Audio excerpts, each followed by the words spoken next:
Miss Annika Brandt, welcome to the Aligned Founder podcast. How are you feeling? I'm feeling pretty good. How are you? Excellent. We've had a delayed start to today's podcast. It was a bit of a Bali thing, rocking up on time, and they forgot that we existed. But we got some work done in between, and we're back for round two. Had a few giggles already. I feel like this will be a quite funny conversation. Let's see. How was your day? What have you been up to today? My day, what have I been up to? Just organizing things because I'm actually flying to Europe tomorrow. Wow. So yeah, I've just been working and getting things in order because tomorrow and Wednesday I'm going to take off. And just preparing things. That was basically my day. Yeah. Very, very, I don't know, what is it called? Eventful. An eventful day. That's the word, yeah. Nice. And what's on the cards in Europe? What have you got planned over there? Basically going to see friends and family. I might say hello to a few clients of mine as well. I'm going to go to Amsterdam first. Then I'm going to go to Portugal. Then I'm going to go to Madrid and then to Hamburg. And every station of my trip is like, first one is my very best friend that I'm going to see. And I'm going to do some breathwork over there. Going to work.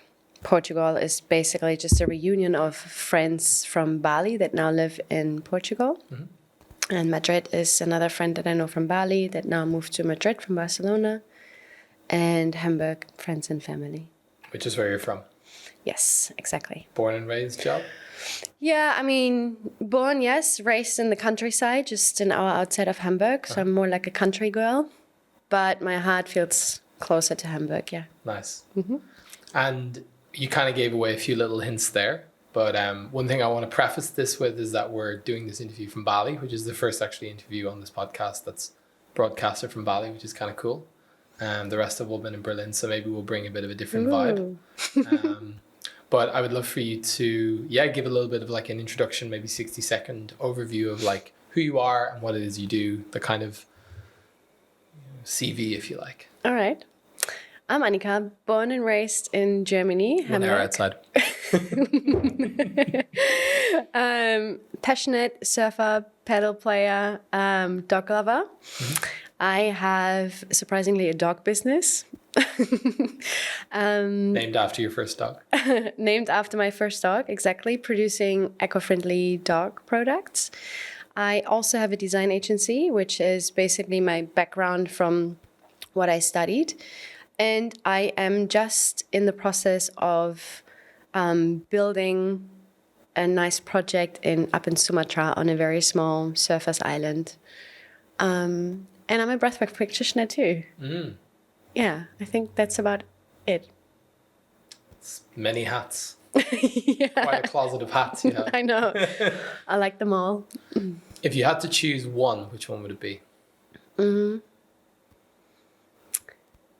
Can't do anything else for the rest of your life, just that. Yeah, I think it would be the dog business. Yeah. That's my passion, yeah. Let's start there, a little interview, or a little like brief intro into Kali Dogwear. Yeah, so I started Kali Dogwear now 4.5 years ago. Let's start with my dog, Kali, which I found that must have been now 5.5 years ago. And I found her in a river in Keramas, which is like on the east coast of Bali. I was watching the WSL, a surf competition, and I passed by this river and saw a dog struggling in the water. And it's like, this is a bit weird. A dog should know how to swim in the water, but couldn't. So I jumped down, pulled the dog out of the water, and just kind of hold it in my arms and realized that the dog would like shiver and the muscles would kind of twitch a little bit. It was really strange. But I didn't really think further. And then later on brought the dog to the vet because the dog didn't really get any better and would just not really move. And realized that, she was paralyzed probably because of poisoning. Wow. Which happened at that time during the WSL that apparently a few dogs were poisoned, and that sometimes unfortunately happens here in Bali where dogs are poisoned at the beaches to clean the beaches from the street and beach dogs. She was one of them. And luckily, I found her in time and we could give her a good treatment. She was completely paralyzed. She could only wag her tail and lift her head a little bit. But besides that, she couldn't do really much. And then after a few days, the vet told me, well, maybe you should get an acupuncturist and see if we could work on the nervous system. And I did. I didn't really believe in that, but I did. And then, we did one session. And after that one session, she was able to sit up again. And even though I wanted to get her adopted, that never really happened. She was just my dog from that day on. Yeah. She's a very sweet soul. But she is basically she represents the dogs of Bali. And that is why I named my brand after her, because of all the suffering of the street dogs in Bali. And because I then had a dog and I was in need of dog products, which I couldn't really find here, but found here.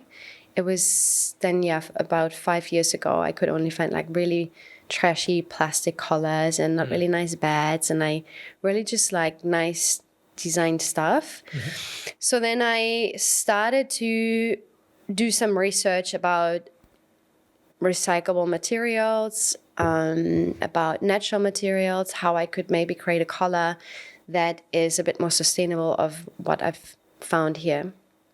And then created my very first Kali Dogwear collar, basically based on a YouTube video with recycled yarn from a factory in Jakarta that I found. And it's basically in a t-shirt production, you have leftover pieces from fabric, and that is then basically made, or like they sell it as a yarn. It's quite thick, but it looks like a yarn. So I used that, used the YouTube video, sat at my kitchen table and just kind of created this dog collar. Mm-hmm. Also realized that I wasn't really good at that and should probably get some help. And then I found this very handy local lady that just created so many colors for me. I basically gave her some fabric, some yarn, some ideas of what I wanted, and she just started and like did all these knotting techniques like macrame art, and it was insane. She used then coconut fiber too, and we changed the buckles as well, the clasp. Mm-hmm. From plastic to metal, because I didn't want to use plastic, and all of a sudden I had a beautiful collar in my hands and loved it. And all my friends were like, are you selling these? And it's like, no, it's just for Kali. And they're like, no, you should really sell these. And I was like, I think that's how all the best businesses start.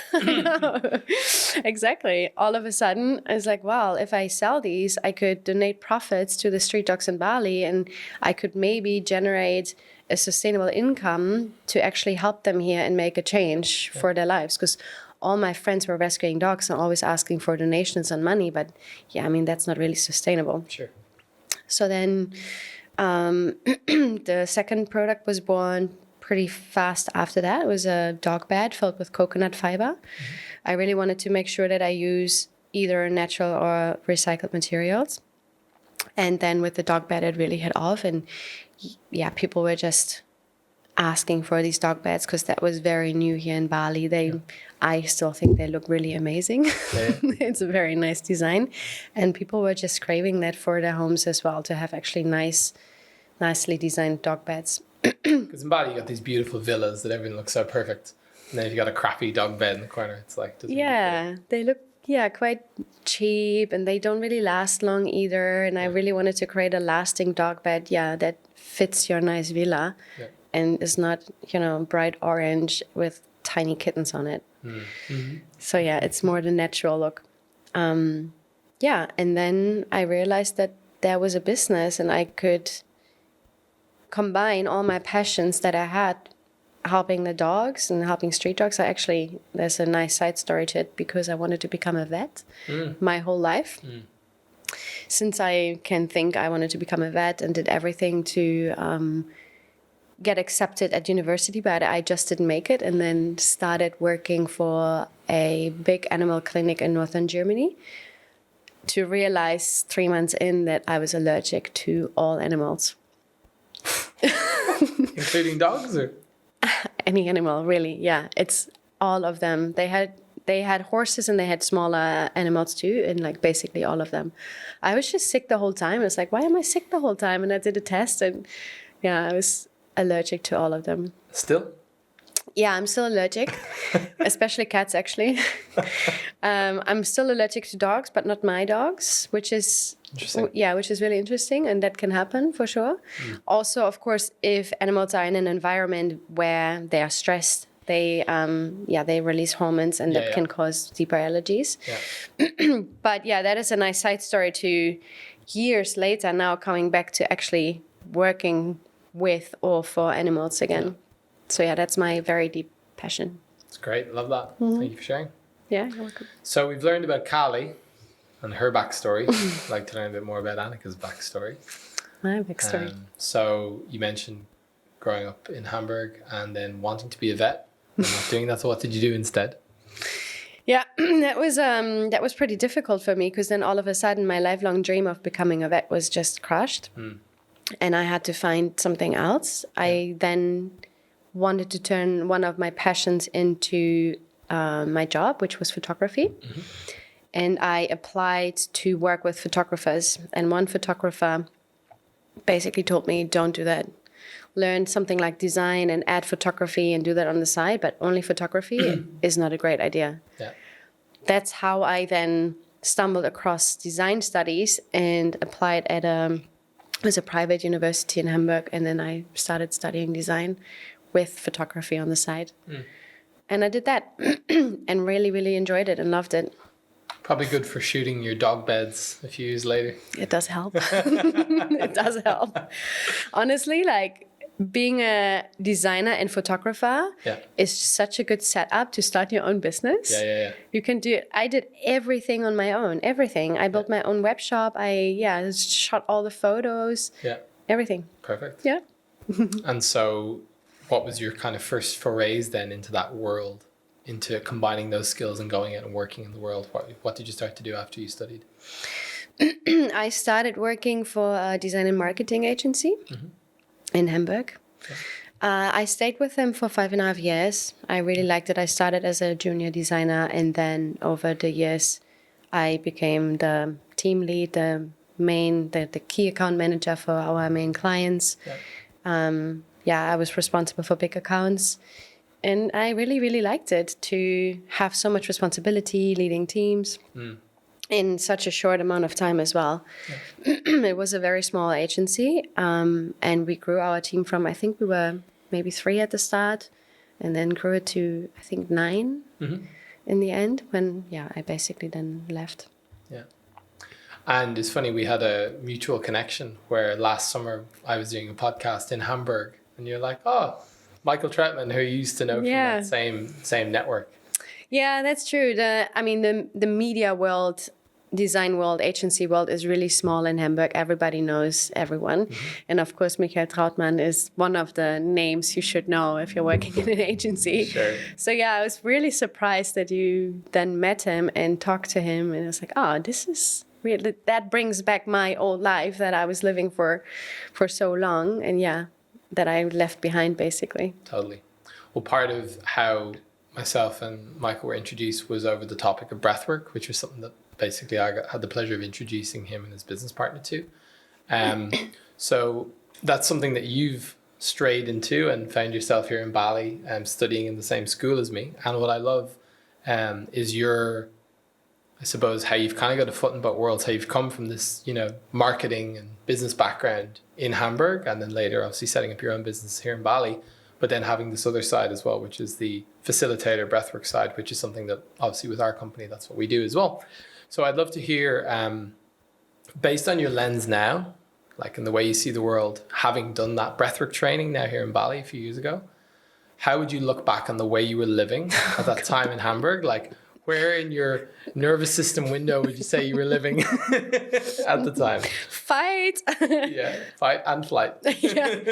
Constantly. If I look back now, and I do that actually quite often, looking back to that time, how I lived my life, I'm not surprised I got sick back then. I'm surprised I actually made it out alive. The environment I was working in, which is very fast-paced, and of course I can't only blame my environment. That's also on me 100%, that I was just working and working and working, 10 to 16 hours a day, flying, getting up early, having business dinners at night, drinking, getting up early again, trying to squeeze in a training for a marathon.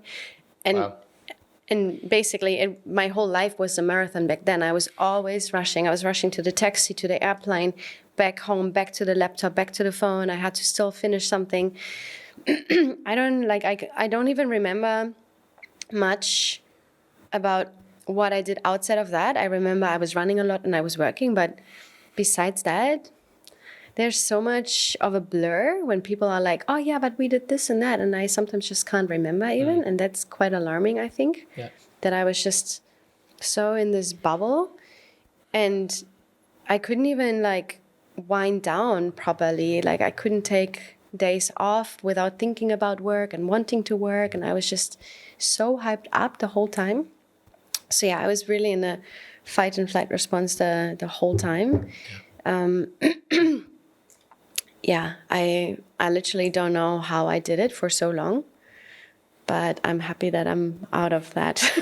The human body is pretty impressive. Yeah, it is. Yeah.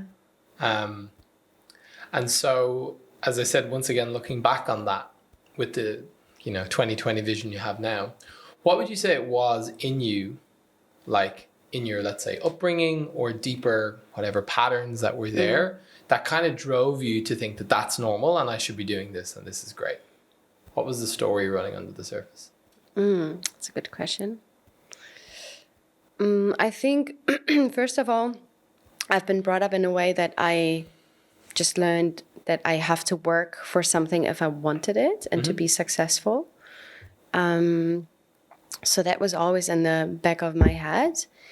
I think some parts are probably coming from like school and feeling like I wasn't enough and not good enough, and always a little bit behind, so to say. The school system didn't really suit me well. Struggling to actually focus, to learn, and then put that into good grades. And then, I think generally just wanting to belong and wanting to be seen. And through my work, I got all of that. I got all the attention all of a sudden because I was really good at my job. Sure. And looking at my CV in such a short amount of time, I made it from junior designer to then leading a team. I obviously did something right. And I just craved this, I was craving this fame and I was running after something. It almost felt like I needed to get more money to the next level, the next job position. And I don't even know what's behind it, but something must have been missing in my life for sure that didn't fulfill me. I was just running after something, searching for something that I don't even still know what it was. Yeah. Belonging? I don't know. Sure. Nice. And without speaking to that deeper pattern, but like the general go, go, go, is that a common thing you see in that industry in general? Yeah. And like you mentioned off camera before that you've worked with a few different like corporate clients and stuff. Again, what's your kind of window into that world? Yeah. 100% it is. That is also why it felt so normal, because everyone was doing that. Everybody was working late. For the agencies, it was pretty common, and I don't know how it is now because I've been out of Germany for 6 years now, but I think it is still very common to do overtime and even unpaid overtime and working on the weekends and night shifts.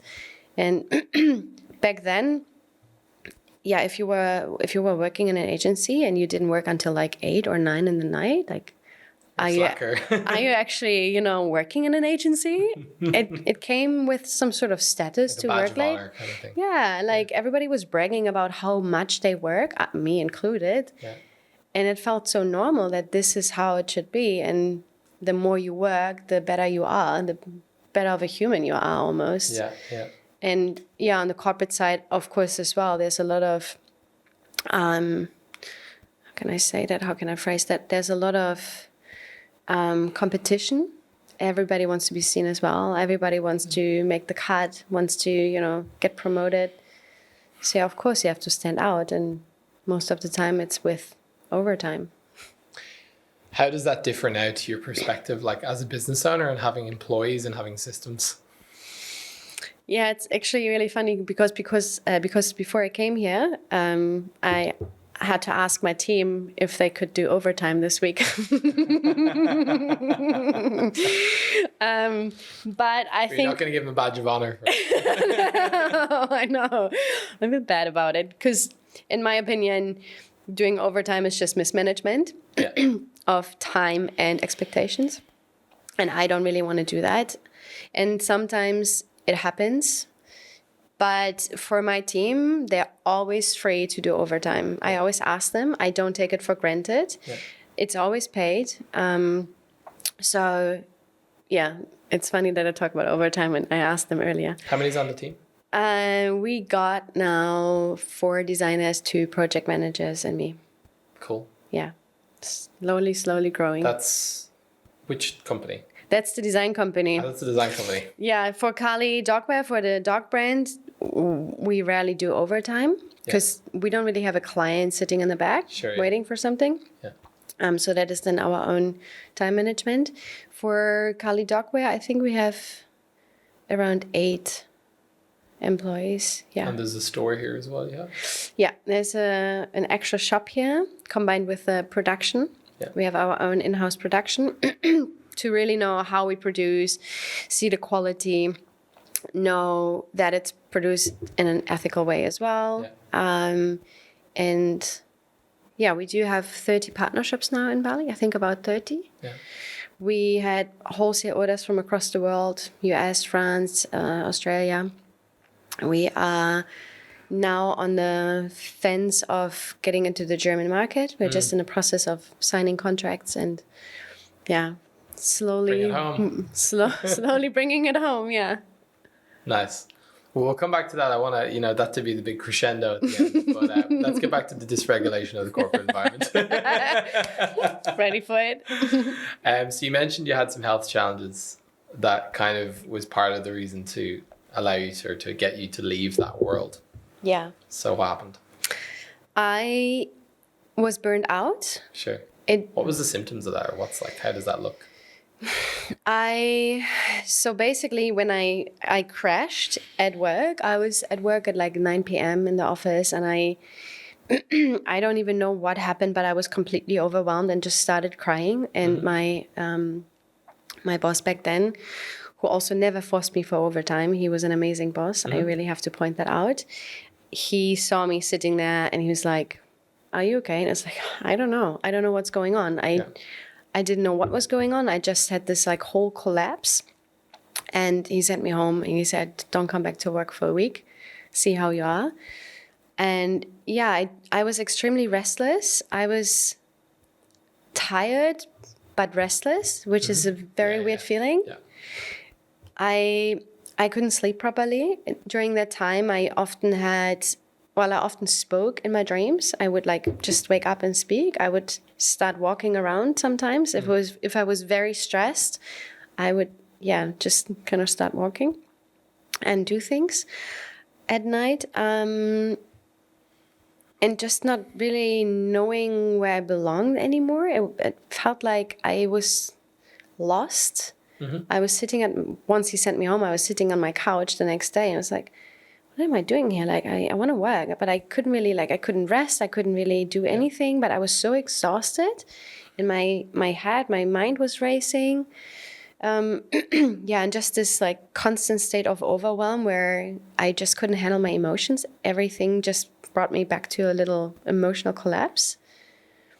And then after a week, it was okay-ish, but my surrounding was pretty firm with me because I didn't realize what was going on. They were like, this is the start of a burnout. You have to be careful. Especially my parents were like, you can't do this much longer. Like you're, I don't know, back then I think around 27 or so. They were like, you're 27, you're young.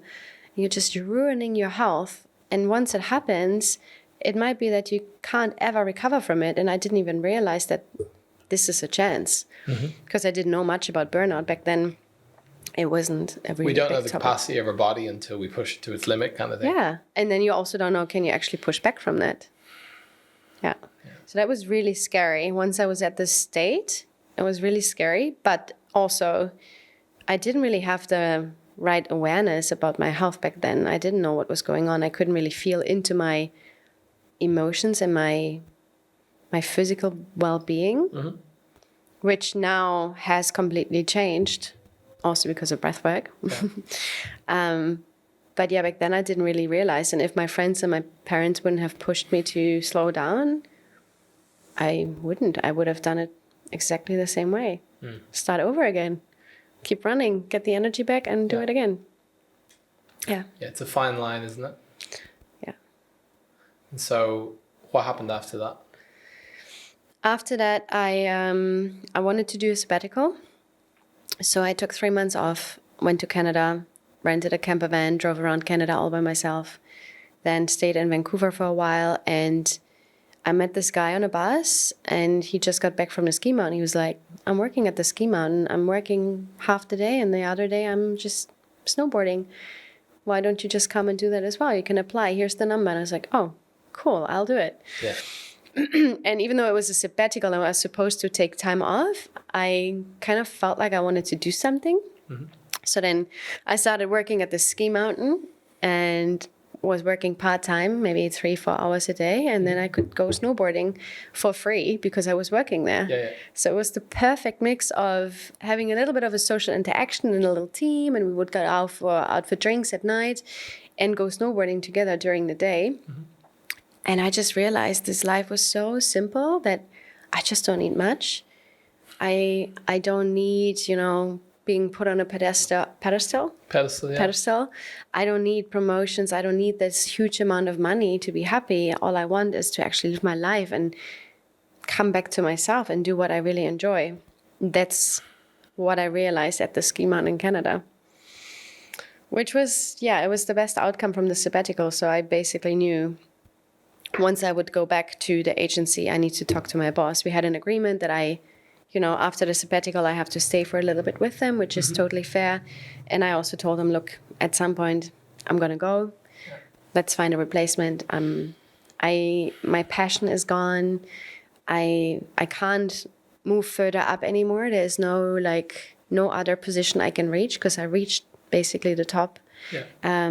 It doesn't fulfill me anymore. I don't actually even want to be in Hamburg anymore. I'm on the way out. And that's when Bali popped up on my feed. Just in the right moment. I was sitting at home on my couch, scrolling on Facebook, and this female surf brand that I've been following popped up that they were looking for someone helping them. And I was like, yep, that's me. Let's do it. Let's, ignite the fire again, get the passion going. And that's how I got here.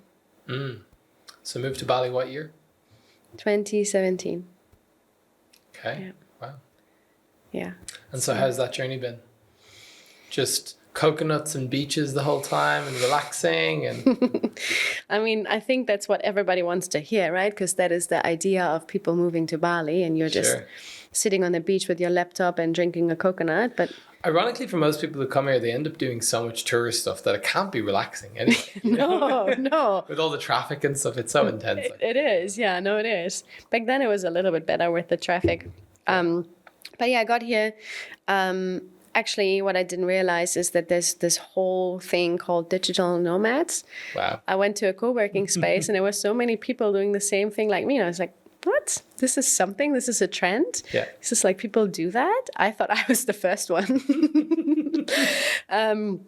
So yeah, I worked for this surf brand part-time, and on the other part of the day, I started my own freelancing business. I wanted to come back to design, be creative again. And yeah, life hasn't always been only coconuts and white beaches, for sure not. It was tough starting my business from here and not falling back into old patterns and actually make a living. There were months where I was really, really, really struggling, months after months. And it's not a great state to be in when you're, just kind of living from month to month, and you're just kind of praying that you have enough money left at the end of the month to pay for some nasi goreng. Yeah. Fried rice for all of you fucking back home. So yeah, it was not super easy. It was a tough road as well. Yeah, but I had great support for sure. Yeah. And so we already heard about the founding 4.5 years ago of Kali Dogwear. So what happens with your design agency then? So that's actually also an interesting story, because I started working on my own as a designer. I had some clients. I have a good network back home. And I worked so much that, I basically worked like 10, 12 hours a day again. So I was falling back into old patterns. To old tricks. So I can't only blame the environment. It's also me I have to blame. Yeah. But I also, of course, I felt like I really needed to put the time in and the energy to make it work. Yeah. And especially if you're struggling and you feel like you're not making enough money, then you try to compensate. There's like this restlessness pattern of like constantly needing like, okay, what can I do? Yeah. Like not even being able to rest because there's stuff to be done. Yeah, exactly. I had friends coming to visit, and I felt like I needed to work every day. I couldn't really take one day off to actually fully be with them, which like looking back, it completely made sense. Now, of course, I'm a bit sad that I couldn't spend time with them, but I just felt like I couldn't rest any second. I had to just work through it. Yeah. So the first 2 years were really, really tough. And then I was on the fence again of, just overworking. Mm-hmm. And I went to Sumatra, to this very rural surface island. And I took 2 weeks off completely. Mm-hmm. I allowed myself for the very first time in 2 years to not work, not bring my laptop, only books. Mm-hmm. And I brought the book Rich Dad, Poor Dad. Uh-huh. And it opened my eyes. Sure. So I realized that I was just hustling for myself, and I could neither do the design work the right way and good enough, well enough, nor could I handle the clients well enough because I was busy with designing. Yeah. So being there on this island, I realized I need a designer to help me. And that's when I employed my first designer. Back then, I also then had just set up a company in Indonesia, so I could employ her. Mm-hmm. And then magically it kind of clicked, because all of a sudden I had more time for the clients. I could talk to them. I could talk to new clients. I could do some basically reaching out to potential clients and grow. Working on the business, not in the business. Yeah, exactly. Yeah. While I have a great designer taking care of all the design stuff. Yeah, which you can still have an eye over, I suppose. Yeah, exactly, which I still do till today. Yeah. I mean, that's my job. Yeah. But that was kind of the moment where it changed to, okay, now I can actually maybe scale this whole thing. And I realized what I did in the past all by myself, and that didn't work. Yeah. And and then with that, I got more and more and more clients. I grew the team. Also to a point where I had 3 designers and 1 project manager, and I had to let go of 1 designer and 1 project manager because then I, again, didn't have enough clients for quite a long time. And also because, again, I was pushing so hard, I was working so hard. Together with the other business, Kali Dogwear, I went straight back into a tiny burnout. Yeah, right. And only working with a coach and doing breath work basically brought me back to the ground, and I realized how I need to work on myself and work with my agency in order to make it work. Yeah. To have a sustainable company. Nice. Yeah. So tell me about then the journey with coaching and breathwork. What's that been like, and how has it made a difference? So I never really wanted to become a breathwork practitioner to actually make a business out of it. Yeah, you're already pretty busy. Yeah, exactly. Difficult to squeeze that into. I literally just wanted to explore it, because I did a session with Edward, and Who's our teacher? yeah, exactly, our mentor, and I was just so interested in this whole thing. I was like, what was that? Yeah. And I told him, basically, after the first session we did, I was like, okay, at some point I really want to dive deeper and learn more. And at some point it happened. I did the whole training, and that was 2 years ago now. Yeah. And that, I think, played a very big role in who I am today. And that's only 2 years ago, but I changed massively during that time. Yeah. And I can see now how I run my business, and also that's thanks to Jord, who's a coach. You know Jord. Yeah, totally. we did it. We worked together last year, and with his help, I realized that basically the less I do, the better it is. I just have to stay in my window of tolerance. Yeah. I work more efficiently. The quality is much better of my work. I can make decisions much better. So I think last year was the biggest shift of, okay, this is what a healthy, sustainable work-life balance should look like. And yeah, with breathwork, I found trust in the process. I found confidence. I was able to regulate myself. I was able to actually see signs of stress and dysregulation, which I was never able to do before. Mm-hmm.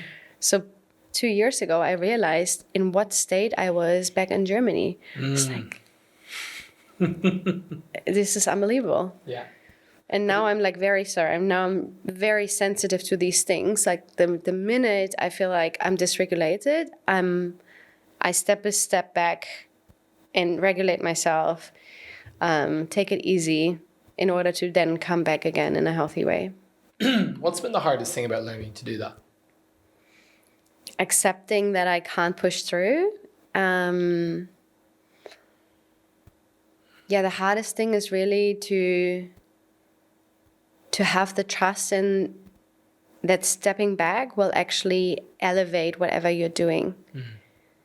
And I didn't believe that. I was like, how is that possible that if I step back and if I pause and work less, that it will help my business? Yeah. But it did for a long time, because after this mini burnout, I had adrenal fatigue for a really, really long time. With no energy, brain fog, being lethargic, needing a lot of sleep. I basically only worked 4 hours a day. That was my limit for maybe 2 months.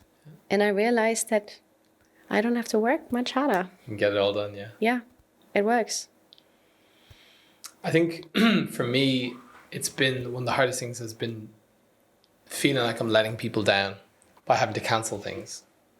Like, just for context, like over the last week, I've felt like more tired and like feeling like some of those symptoms coming on and kind of going, eh. And then a part of me also going, oh, but you're a nervous system practitioner. You should be perfect at this, you know? And then it's recognizing actually it's noticing the signs and symptoms and actually changing something. So I've had to cancel a couple of meetings and a couple of things this week just to give myself more space.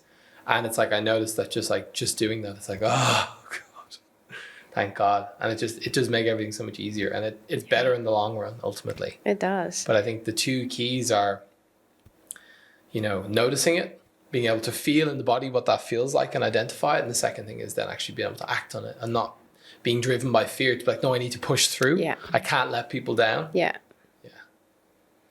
Yeah, like the biggest build-up is to the point where you actually say no and you cancel things. Once you cancel, you feel relieved and really good about it. But the moment of saying no, I love it. But it was a big learning too, saying no. Yeah.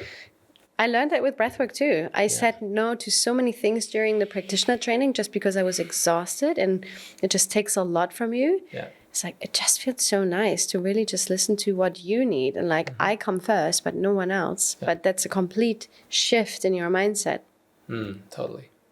So what would you say, like, what 3 pieces of advice would you give to someone who's maybe still working in a very high-paced corporate or startup world, maybe back in Germany or Europe, that you've learned from that journey from going from, where you were to now doing this training? So 3 kind of pieces of advice or even suggestions you could give. I would probably, my first advice would be to probably work with a coach. to actually create the awareness about your patterns and why you do things you do it, the way you do it. Because if you work that way, there are for sure underlying patterns. There is something from your past that you might want to look at, but it's very difficult to do it on your own. When you're in the middle of it.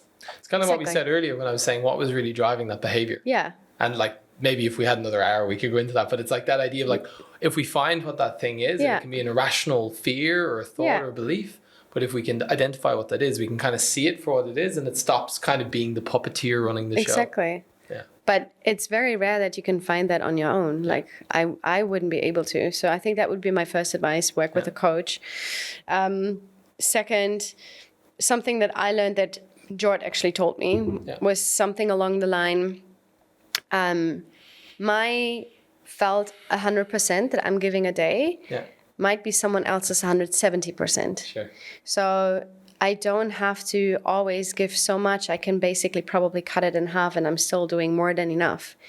And of course, it's not about comparing people with each other and like, you know, comparing yourself to another person, but putting that into relation to what is actually normal. Yeah. Like how much you should actually work. Recalibrating what normal is. Yeah. And then the third would be find healthy boundaries. And that is also difficult on your own, I would say. I think it's easier with a coach. Kind of like 2 and 3 are part of one nearly. Yeah. You know? Yeah. Get a coach. Yeah. You know, but it's like basically someone who shows you the areas where you're like overworking and you're thinking that's normal. Yeah. Or not setting boundaries and thinking that's normal. Like if I grew up, like the example I use is like if I'm a country and I've got no borders, then people can just walk across and just take things and leave. Yeah. But if I've never had borders, then that's normal. Oh yeah, these people just come every day and take They all of do our it. stuff and leave. You know? Great. And it's only when you like erect the first borders and you're like, oh, this is great actually. Yeah, it's actually nice if people don't take my stuff. Yeah. But maybe that's what was normal. That maybe that's what love feels like. Yeah. You know? Yeah, exactly. It's not love until someone's taken all my shit. Exactly. You know? Yeah. So it's nice to have someone actually put these borders in place with you and just call you out on stuff that you think is normal and is actually not. And just be responsible for how you live your life. And also just come back to what is actually important for you in your life, right? Yeah. Like for me, I realized that my health is the most important value and I was not living that. I was not taking so much care of myself. Or taking it for granted. Yeah, exactly. Yeah. And realizing also after now I've read so many books about, you know, the body keeps the score and all these books, realizing what stress does to your body as well. I'm like, there's no way. Like, I'm not going to put my body under stress. I don't want to live in that state. Yeah. So, thank you for that. What have been some of the most recent big wins from your two companies? Ooh, big wins. For Kali Dogwear, probably that a German company reached out to us if we wanted to sell on their marketplace. That was... Can you disclose the information? Not yet. Okay. Contracts aren't signed yet. Okay. Well, if you're in Germany, then watch out on anonymous.de. Coming soon. Follow me on LinkedIn, you'll know.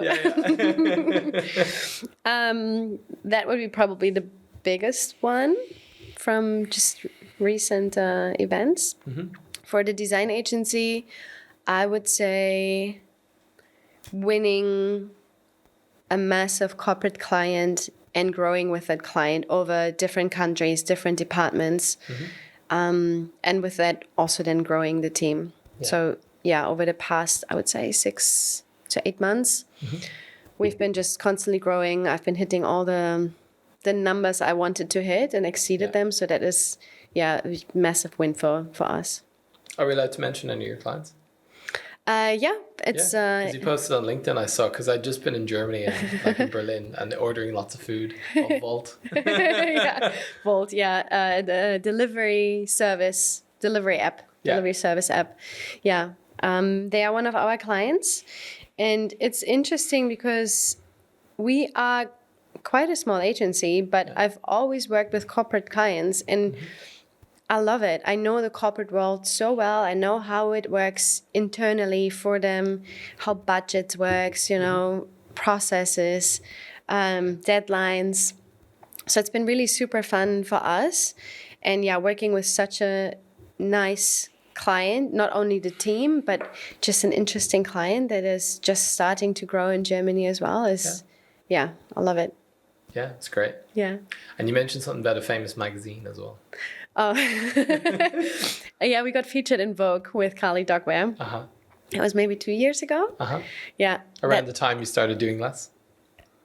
It was before the breathwork training, actually. Mm-hmm. Yeah. That was also out of the blue. They reached out to us. They found us somehow. I don't really know. And then over 3 months, they featured us in some sort of gift guide. Mm. Yeah, that was epic. I did a big photo shoot for all these 3 months. I had 3 different photo shoots with female photographers.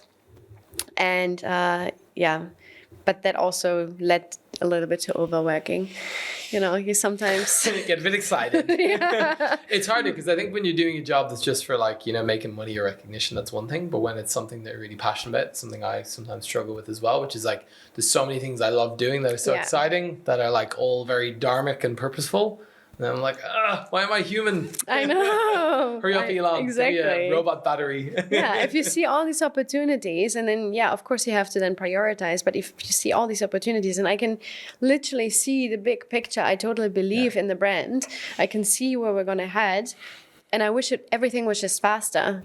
But there's no big funding behind us. There's no, we don't have investors. It's all kind of, self-funded. Got to go back to them 16-hour days, Annika. Let me finish up some work. Yeah. So if someone is, let's say, a founder starting a company or in the early stages of their company, or running an agency or something like that back in Europe or really anywhere in the world, but if they're finding themselves living that more high-paced lifestyle, what are the steps that they could take based on your, let's say, nervous system background and your own experience to start to move towards a more holistic, putting health as number one and also potentially getting better results? I would say restricting the working time. Yeah. Overtime, overworking doesn't make sense, especially not in the long run. If you work every single day 10 to 12 hours, that is really, really bad.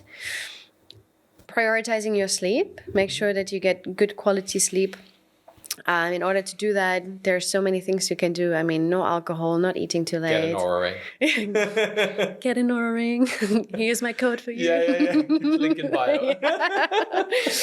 Should probably reach out to him for sponsorship, actually. Anyway, sorry, go on. Yeah, honestly, yeah. Totally. It changed my life. So making sure that you have good quality sleep and probably really tracking it. Yeah, I actually would do it. So the Whoop is actually always emitting some kind of Bluetooth, I think, whereas the Oura Ring you can put on flight mode.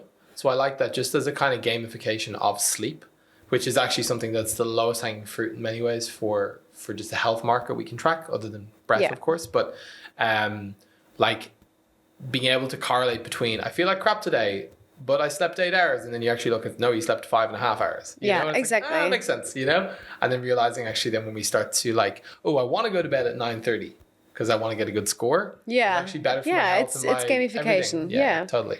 And also realizing what actually interrupts or, what's the word?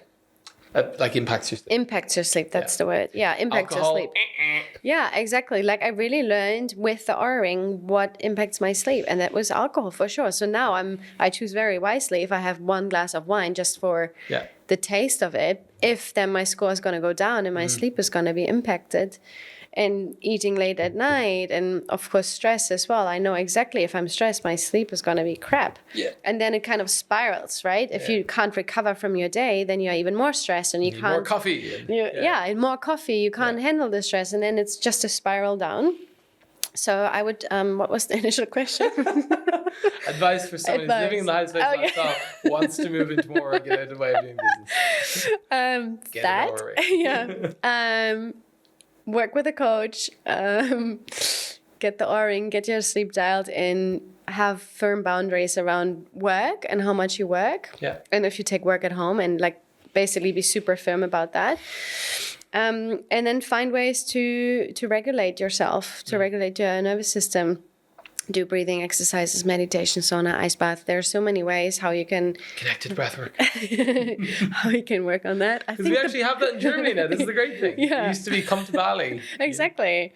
Yeah, I mean, I would highly recommend that for everyone to do. I don't know. I do it like every 2 weeks or so, just as a reset, and it really helps me to just ground myself again and get back into like a normal state. Clear all the open tabs in the background. Exactly. Yeah, it just really, I would recommend that if you have access to that for sure. What else? We didn't get to do our session before you left. I know. It's very sad. I know. Well, there's always the session once we're back. It's true. Like November or something. Yeah. It's all right. I might be stressed at that time before Christmas.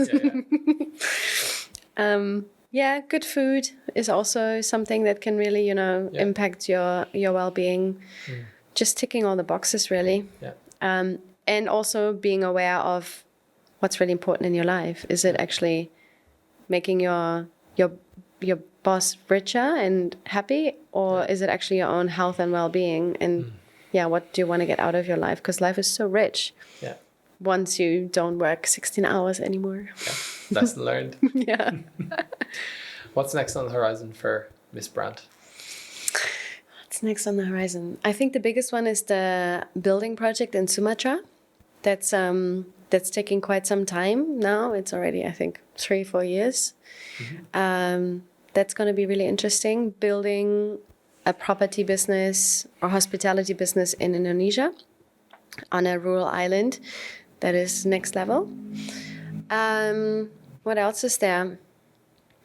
Not so much, really. I'm extremely content right now where I am. Of course, I want to grow Kali Dogwear. I want to bring it to Europe. I want it to be the brand in Europe when we're talking about eco-friendly, sustainable brands. Yeah. But more importantly, I want this brand to become big to actually make an impact here. And you have to have a name in order to be seen here. Yeah. And that is my goal, to generate enough profits to help the street dogs here.